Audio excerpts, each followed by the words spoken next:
Good morning, students. Welcome to the online class of Hindi. I hope you all are good and healthy at home.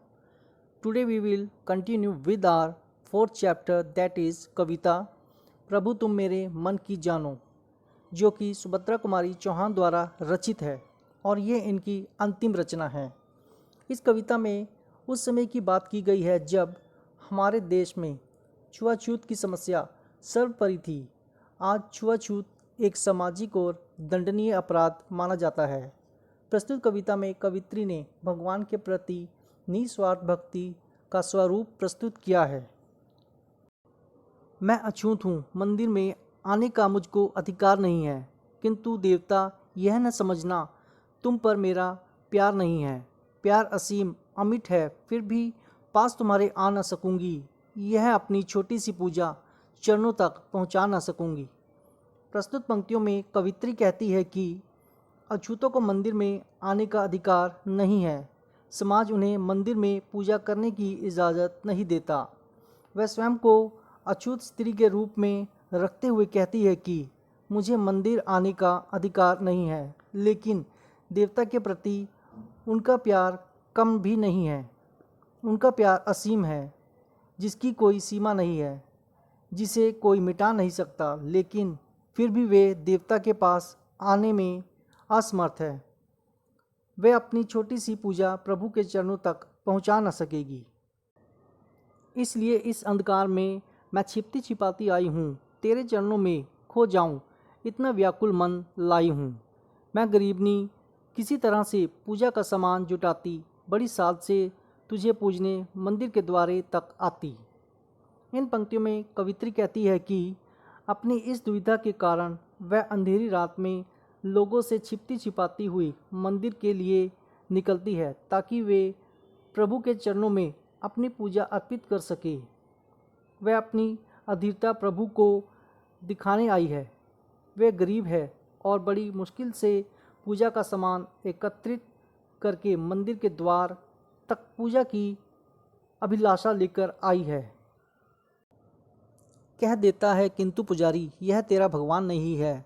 दूर कहीं मंदिर अछूत का और दूर भगवान कहीं है। मैं सुनती हूँ जल उठती है मन में यह विद्रोही ज्वाला, यह कठोरता ईश्वर को भी जिसने टूक टूक कर डाला। कवित्री कहती है कि तभी मंदिर के द्वार पर खड़ा पुजारी उन्हें कह देता है कि यह तुम्हारा भगवान नहीं है। अछूत का मंदिर और उनका भगवान यहाँ से दूर कहीं है। कवित्री पुजारी की बात सुनकर तिलमिला जाती है। उनके मन में विद्रोह की ज्वाला जल उठती है। पुजारी की इस कठोरता पर अचरज करते हुए वे सोचती है कि मनुष्य ने ईश्वर को भी टुकड़ों में बांट डाला। यह निर्मम समाज का बंधन और अधिक अब सह न सकूंगी। यह झूठा विश्वास, प्रतिष्ठा झूठी, इसमें रह न सकूंगी। ईश्वर भी दो है, यह मानूं, मन मेरा तैयार नहीं है, किंतु देवता यह न समझना तुम पर मेरा प्यार नहीं है। कवित्री कहती है कि वह इस समाज की कटुता को सहन नहीं कर सकेगी। ऐसे झूठे विश्वास और झूठे मान सम्मान में अब नहीं रह सकेगी। ईश्वर भी दो है, यह उनका मन मानने को तैयार नहीं है, लेकिन देवता के प्रति उनका प्यार कम नहीं है। तुम कह दो तुमको उनकी इन बातों पर विश्वास नहीं है। छूत अछूत, धनी निर्धन का भेद तुम्हारे पास नहीं है। अंत में कवित्री प्रभु से यह प्रार्थना करती है कि वह उन पुजारियों को बता दे कि ईश्वर को इन बातों पर विश्वास नहीं है। वह किसी छूत अछूत, धनी निर्धन का भेद नहीं मानते।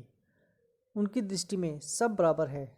शिक्षा, समाज में कोई भी व्यक्ति छोटा या बड़ा नहीं होता। सबको समान दृष्टि से देखना चाहिए और सबका आदर करना चाहिए। धन्यवाद। अब आपसे कुछ प्रश्न पूछे जाएंगे, आपने ठीक प्रकार से उत्तर देने हैं। पहला, यह कविता किसके द्वारा रचित है? दूसरा, भक्तिन को मंदिर में जाने का अधिकार क्यों नहीं है? तीसरा, वह छिपती छिपाती हुई मंदिर के लिए क्यों निकली? चौथा, टूक टूक का क्या अर्थ है? पांचवा, प्रभु किस भेद को नहीं मानते?